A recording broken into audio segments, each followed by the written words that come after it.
Hello, ladies and gentlemen, and welcome to the Multiverse Infinitum podcast, episode 15, I believe. Yeah. Where today we're going over the growth mindset and the processes to growth in primarily artistic disciplines, but I feel like most of these are general enough that they can apply to anything. So, I'm your host, D Fox, and I'm joined here today by. What's up? I'm Gareth Mons with Bond Arts and Bond Productions. All right, so without further ado, we're going to get right into it. The first thing that we wanted to get into apropos to starting, and that's our starting rituals, some things that we've done in the past that kind of worked, some things that we do currently that we think work to greater success, and maybe some brainstorming of things that we'd like to do as we grow and progress into our disciplines. So, first off, I'd like to say I have been in the past a reliant on substances to start or to get into a right mindset, which I don't do anymore, but I feel like I used it a bit as a crutch, particularly when it comes to like lifting or rolling in jiu-jitsu, to where if I couldn't do that, it would hinder my workout. So that's a big reason why I think it's a crutch. Also, that you kind of link the two. Um, so, like I said, if you don't have it, it might be hard to kind of start without it. But also, if you do that and you're not getting what you want out of it, you might attribute it to poor starting rather than starting in, which we'll get into more of that later, of like being present and refocusing. But what do you have to say about that? Oh yeah, I can speak to probably a larger uh, addicted. I used to be addicted to prescription pills, which was my medication he was given to me by a doctor, but it was Adderall. And I can't stress it enough that I think that it is very much a crutch and very much non-sustainable, even if it may make you feel like it, or may feel like it is the solution at first. I very much believe that it is kind of within you to push forward, and we're going to talk a little bit about what it's like to rely on a substance, and then what it's like to give it up, and continue doing what you love. So that's going to be a big portion of this, or an important portion of this. Yeah, definitely. And I think that's also a great segue to our second point, which is the mindset adaptation. So, again, since now we have to find different and alternative ways to get started, we've had to adapt our mindset as well of, in your case, creating something out of nothing artistically, or for me, getting into the mindset of rolling or having a good workout without the substance, and what that looks like adaptively.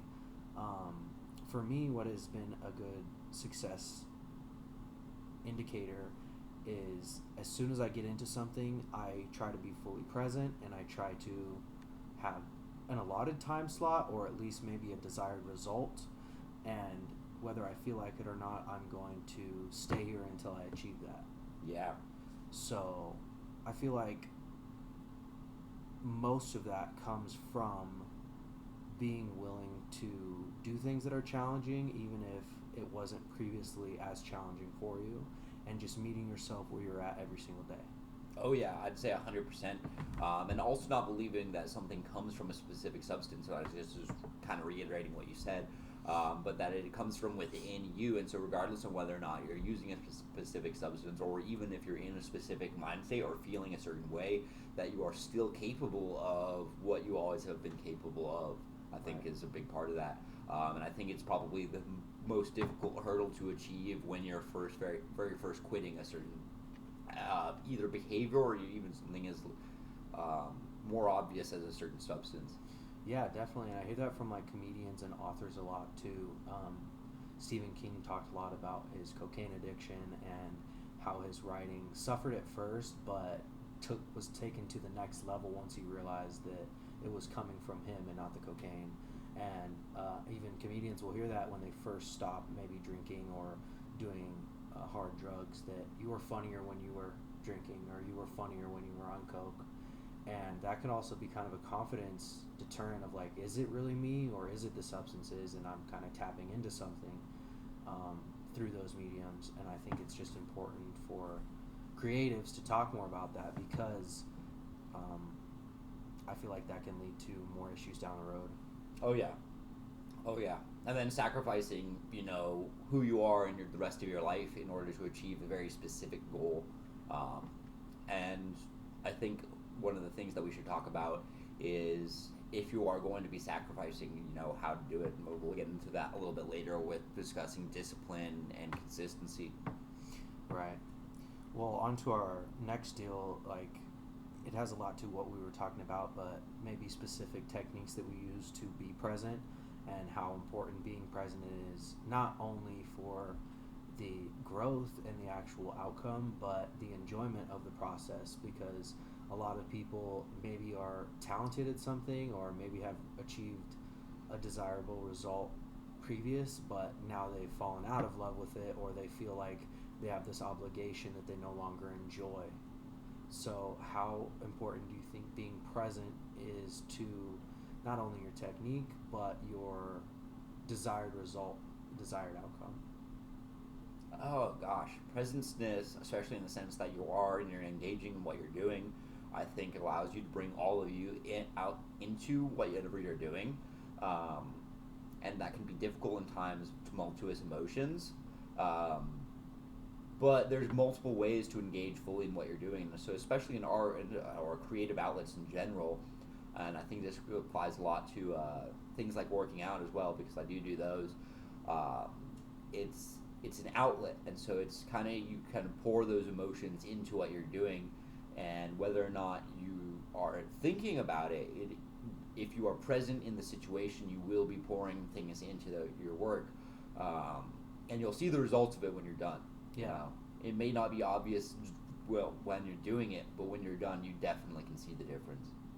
Right, and we do have coming up here shortly measuring progress, which I think is a huge part of that and can help you remain present, especially in, like you're saying, times of tumultuous emotions and when things are not going your way, or you're killing it and you just think you're on top of the world, and how these highs and lows, how that can really affect your processes, and how being present really curtails that to a large degree. But what are some techniques that you've found helpful to refocus, or some observations you've made about refocusing on the task at hand?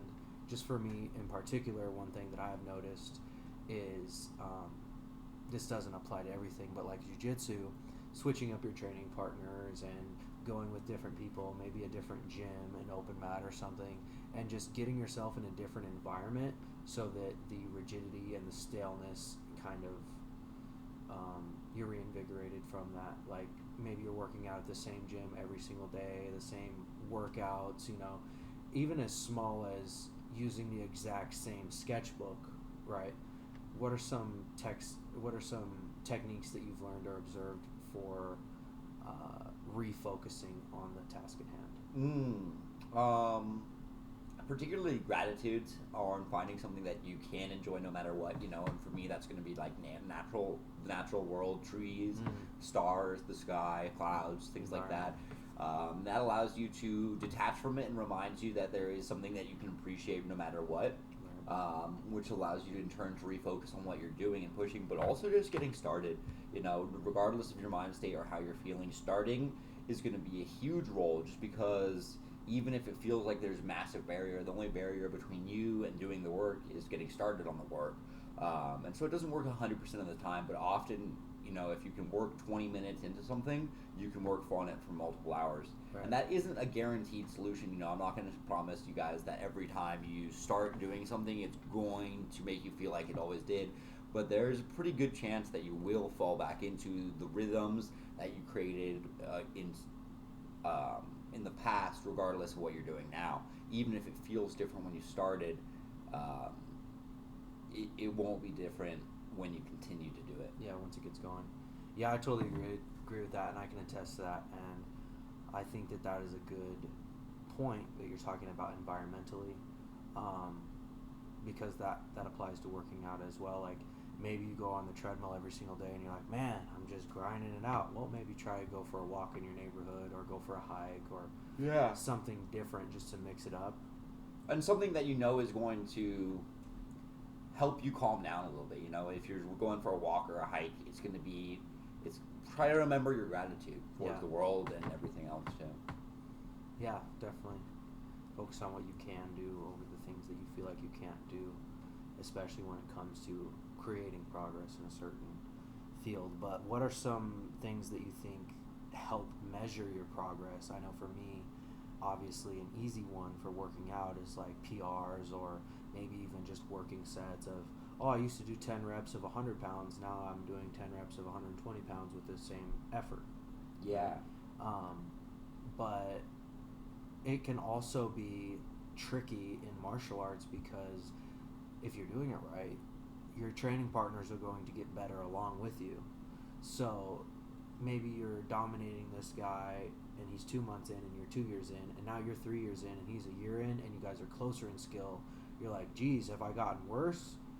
Or more likely, that guy's just gotten better and more into the rhythm, and the degrees in which you get better shrink over time, and it can be harder to measure progress the more time that you've spent in a particular discipline. I've heard this discussion had between artists a lot, actually, and it's because I think art is one of those things that has no definitive metrics to measure yourself by, except maybe the number of works you produced, or if you're on the higher end of things, perhaps how much you've sold. Right.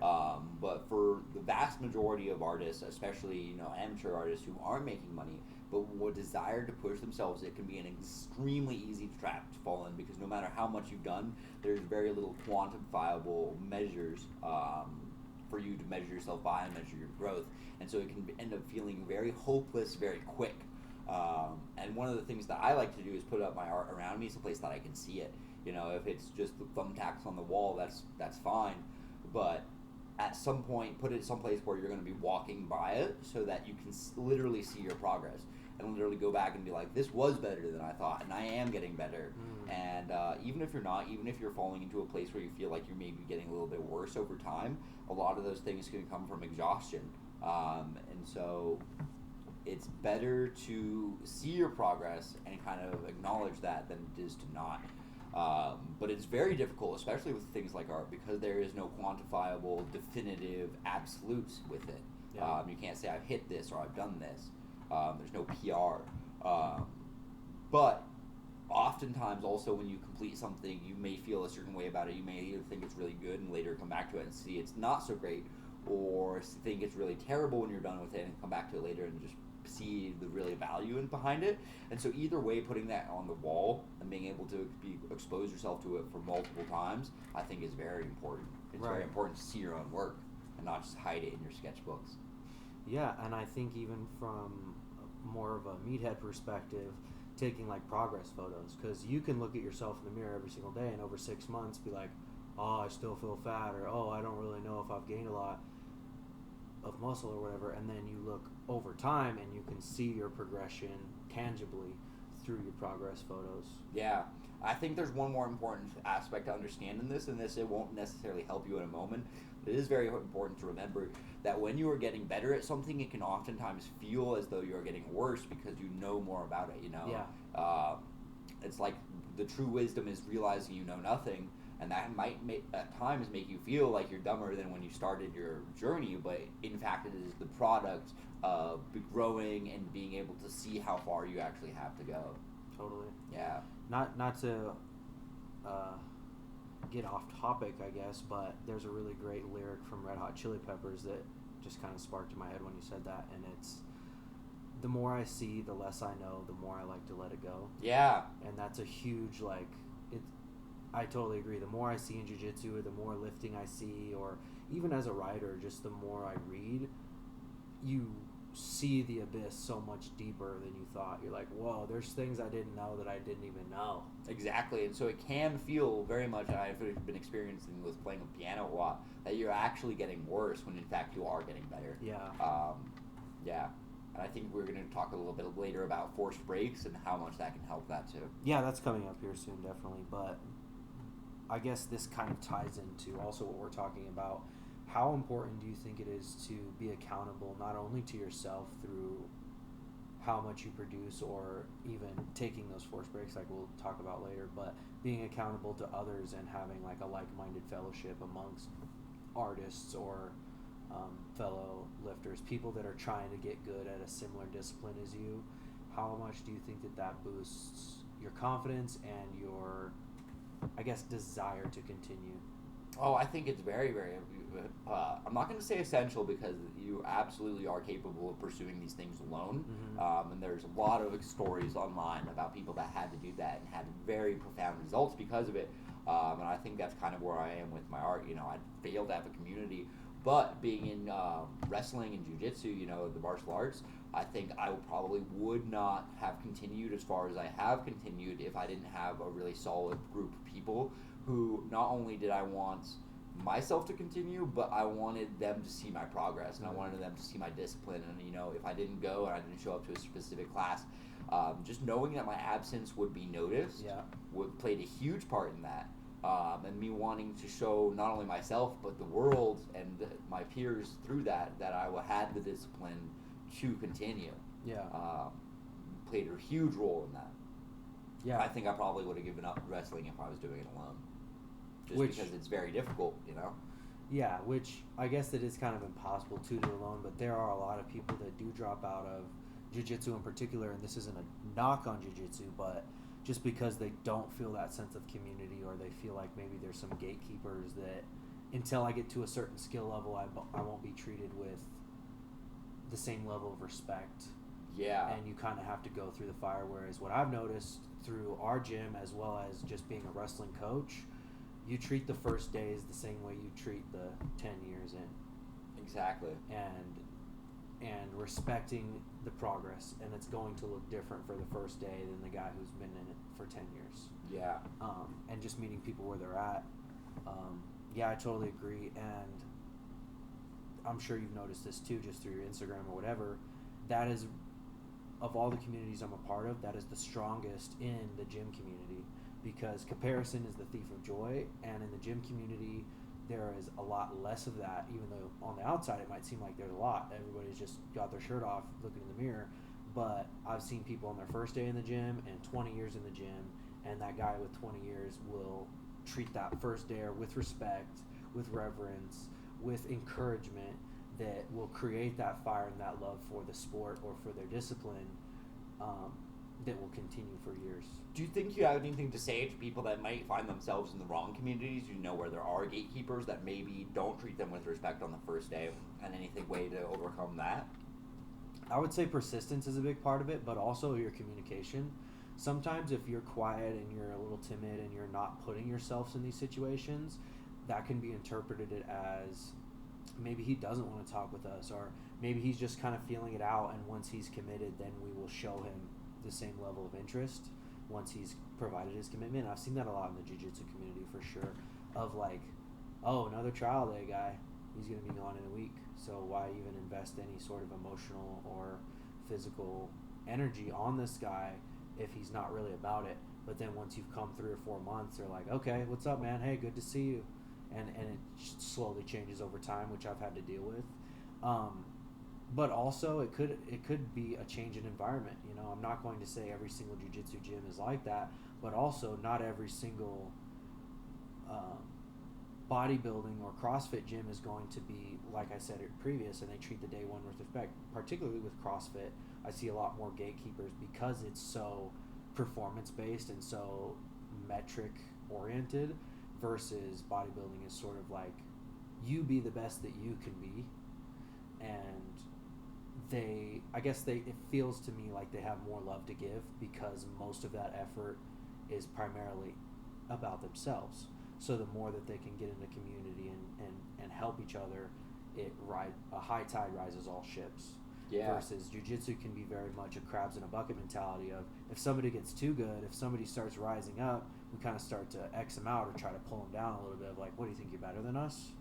So that's just what I've personally noticed, and I know that happens a lot in like the music community as well. Like, I want you to be good, I just don't want you to be better than me. Interesting. I don't want you selling more than me. I don't want you, you know. And again, this isn't a rag on jiu-jitsu. These are just my personal observations, and starting as a wrestler, going through jiu-jitsu, and now being at a wrestling dominant MMA gym, I just notice these patterns, and I've been to a lot of different gyms, and I see it very heavily in these these more competitive, I guess, art forms versus the ones that are more self-oriented. I see more support. That's very interesting. Yeah. So, but either way, the remedy for that is going to be persistence. Whether you have to persist in a different environment or you have to persist until you actually do have um, pr- demonstrated to your peers that you are like kind of one of them. The key answer is going to be persistence there. Yeah, 100%. And some things that can help with that, we kind of went over highs and lows a little bit, but not riding your highs too much, not resting on your laurels, not, well, I won a comp last month. Okay, well, that was last month. It's today. How are you going to improve today? Or the lows, oh, I didn't win a single match at my last comp. Well, so what? Today is a new day. How are you going to learn and grow from that experience? And I've been on both sides of that spectrum, and I win gold on Saturday, and Sunday I'm one of the guys training again. Yeah. And I don't even, unless they ask, I don't even tell them. You know, because it's just part of that journey. And then I did the same thing. I lost every single match on a Saturday, and that Sunday I came in and wrestled. So, not letting the highs and not riding highs and lows, but trying to maintain a consistent level, both mentally and physically. And when you start to feel that fatigue and feel that grind, that it's kind of pressing you down and maybe even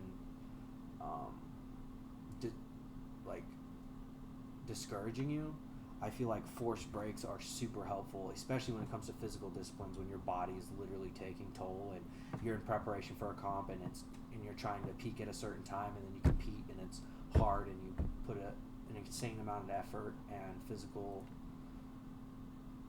ability into it, that forcing yourself to take a step back and maybe getting mental reps in, or maybe focusing on some of the other disciplines that you enjoy, can reinvigorate that fire for your love for that discipline. Yeah, I think that's going to be not how riding highs and lows for any creatives out there is going to be absolutely essential. I think especially in creative sports, we tend to, or not sports, but creative activities, we tend to experience either kind of this huge rush of adrenaline and euphoria when you've completed something that you think is really good, versus really low when you're either not producing or just not producing something that you like. Yeah. And it is very easy to get stuck in either of those mind states. And I've seen it destroy multiple artists, people that just don't want to do it anymore, either because they tried to ride a high that didn't subsist, or sustain itself, and then when they came down, there was no more motivation for them to keep pushing, or because they allowed themselves to become very depressed in a time where they weren't creating and weren't producing, and allowed that mindset to overly reflect on themselves, and then they kind of accept it. If I'm not creating anything now, and I can't do it, I'm giving up. And so it's going to be about the maintaining of discipline and consistency, especially to see growth. But more so than that, I think it's really about the love of what you're doing. If you don't like creating something and you're too focused on the outcome, either success or failure, that is going to be the only thing that you can see. But the one thing that isn't going to be driven on the results is how much you enjoy doing it during the times that you are doing it. And so falling into that creative process is really just essential. It's sort of like, do it tired, do it happy, do it depressed, but just do it. Kind of resonates with that a little bit, because it doesn't rely on either the highs or lows. It is about the action of doing. And so, like you said, whether you win or lose, you come back and you're a member of the community, and you're just a wrestler practicing again the next day. No matter if you've produced something really good, and I've experienced this a lot of times where I put a lot of time into something that's very specific, like a hand or an eye or something that may be very difficult to draw us on a certain level, and the ease of doing it doesn't come back to the next time. I'll spend like a couple weeks working on hands, and then I come back to it and it's still difficult to do, and that can get you down really fast. But what's not going to get you down is the love of doing it and being willing to just experience the doing of it. Yeah, I think that especially the example you provided goes really well into our next point, which is plateaus. But I just wanted to share a quick quote, since it's from a famous artist and is basically what you were saying, and that's, motivation is for amateurs. The rest of us just get up and go to work. Yeah. And kind of ties into to Mike Tyson of a professional does what he doesn't want to do like he loves it. So I wake up, I'm so excited, I'm motivated, I want to knock someone's head off, I want to do pad work. I go in there, I kill it. The next day I wake up, I'm tired, I'm sick, I'm not feeling it, I don't have the fire. I still go out there and I beat the shit out of the bag and I try my best in the sparring rounds and I stay focused and disciplined. But plateaus can for sure like get you, like you're saying, you work really hard on something and then you come back to it and it's you took your forced breaks, you focused on the community, you love it, but you're just not seeing the result change, or your bench PR is the same for 6 months or something. And I think a big way to get over that and to level up after your plateaus is staying disciplined and not focusing on the motivation part of it, but just being super disciplined and doing it what you don't like you love it over and over and over again. And that is what will produce what you're looking for, I think. Yeah, I think you're right. But then do you have any advice to avoid burnout during that process where you're just disciplined? I think that goes back to our forced breaks of if you're not feeling the love like you had previously, it may not be for you, but more than likely it's that you are burnt out and that you are not getting the exact results that you're seeking, and that could be due to skewed expectations because you've been going like this, and then now it's plateaued out and you're like, why am I not skyrocketing still? So how long of a forced break do you think is acceptable before it becomes a lack of discipline versus a forced break? I'd say it definitely depends on the discipline, but for a physical discipline, I wouldn't go any longer. Outside of injury, I wouldn't go any longer than 1 week. So particularly if you're training really hard, you're doing the best you can, you're focusing on your weaknesses, you have a competition, for example. I just bring this up because it's quantifiable. Not every martial artist competes, and that's totally fine. But you have this competition and you didn't perform the way that you wish you would. Taking that week off, I think, is the max limit of reigniting the fire and wanting to get back in there. And if you come back after that 1 week and you're not at the same level that you were before the competition, accepting that and being okay with that at your new starting point and understanding that the progress is going to look different than it has previously. I'm going to have to agree with you on that week mark, especially for creative stuff. I think a week is generally long enough to allow your brain to reset and your neurons specifically to no longer be tired. And but that week mark is going to be about the point where those neural pathways are going to get less strong if Right. you don't continue. Yeah, and I've seen it a lot. I've seen guys take 6 months off jiu-jitsu and come in and now they're white belt. Mentally and physically, they don't have the gas tank, they don't have the mental reps, the neural pathways are not as pliable, they're more rigid, especially if you do multiple things, right? Like maybe you're a rock climber and now your body and your mind has adapted more to your routes than the techniques that you would apply to your discipline. I should also say with that, when I mean take a week off, it means not drawing anything for a week. And so I think it's much more acceptable to, I probably haven't worked on a serious piece in about a month since I drew that Space Girl. But I've been sketching quite a bit. And Yeah. so like even that sketching, trying to get things down and creative, forming those pathways, so it's maybe all right to not produce any final products for maybe a while or not compete for a little while, but you are going to want to get back to it in some way, Yeah. some form, some practice, some discipline. And so even if you come back to it and you're not after a week, you're still maybe feeling tired, don't allow that don't allow that to manifest in yourself as a full stop, but maybe not demanding yourself of a product versus just getting back into it and working through those motions, making sure you're building those neural pathways, making sure those neurons are still firing, is going to be really important. Yeah, definitely, and that's why I wanted to emphasize too. You're not going to be, you have this competition, it doesn't go your way, you take a week off. You're not going to be firing on all cylinders the same way you were the day before the competition because there was a different mindset and there was a different physical preparation. But being comfortable with your new position and what that looks like getting back in the rooms or getting back in the gym or getting back on the pad, or I know like for riders as well, like you're saying, I'm a novelist. I wrote a book. It came out. I self-published it. It didn't sell as much as I wanted. I'm feeling burnt out. It's really hard. I was doing pages every single day. Okay, write a poem. Write a poem, write a essay. sentence, write something. Yeah. But maybe take that expectation off your shoulders, but continue those actions that push you forward. Yep. Yeah, Definitely. Perfectly. Yeah, and there's one thing here that I didn't put, but I do want to say just before we get to kind of the finale, is, and it's because it's personal to me as well, especially in physical disciplines, what do you think are some ways to keep your motivation but also do those mental reps if you're unable to do the thing that you love doing, like in the gym or jiu-jitsu, there's an injury, or maybe you really have to hit it hard at work and there's no time to draw. I mean, obviously you can find time, but there's just unforeseen circumstances that happen in life that may keep you from the thing that you love doing. How do you keep getting those mental reps in, and how do you find ways to, I guess, find that fire even when you can't be disciplined? Interesting. So I like to say this thing: do what you can, let go of what you can't. And that's been said a million different ways throughout time. I think that resonates with almost all of us on some level. And sometimes I literally just draw in the dirt. Sometimes it's like I'm just at work and I'm tired.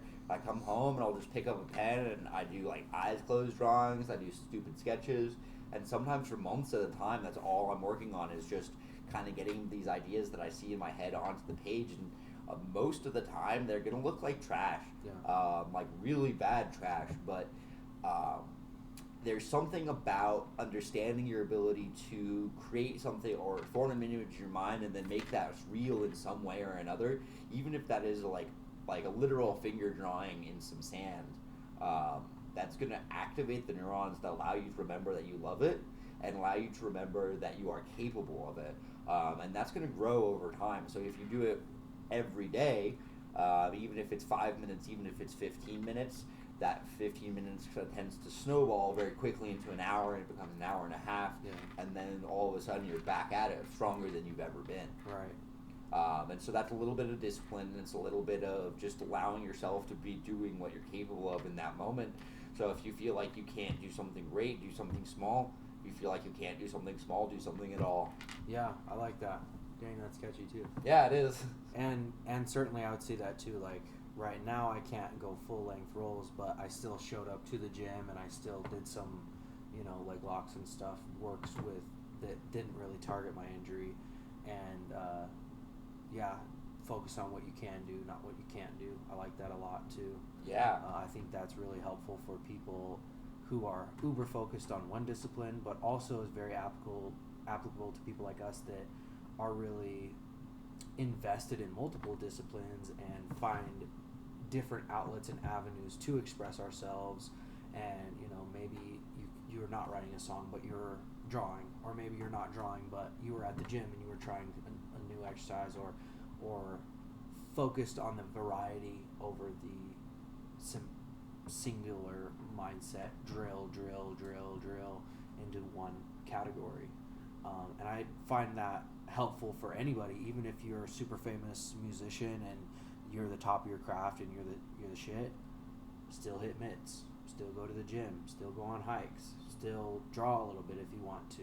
Don't just hyper focus on one discipline, and if you're not seeing growth or you're not seeing the desired outcome, give up or get frustrated or tie your identity to that thing, even if you're particularly gifted in it. Yeah, I think that's super important. So, yeah, I think that's a great place to wrap. Overall, consistency over time is what's going to give you the result. Not giving up, staying disciplined, staying focused, using different methods on being focused and self-starting, and if possible, creating communities that hold you accountable and give you the motivation when you can't provide it for yourself. All those are great tools for growing and learning. Beautiful. Never give up. Never give up. Peace. Click that like button, subscribe. We'll catch you on the next one. Peace.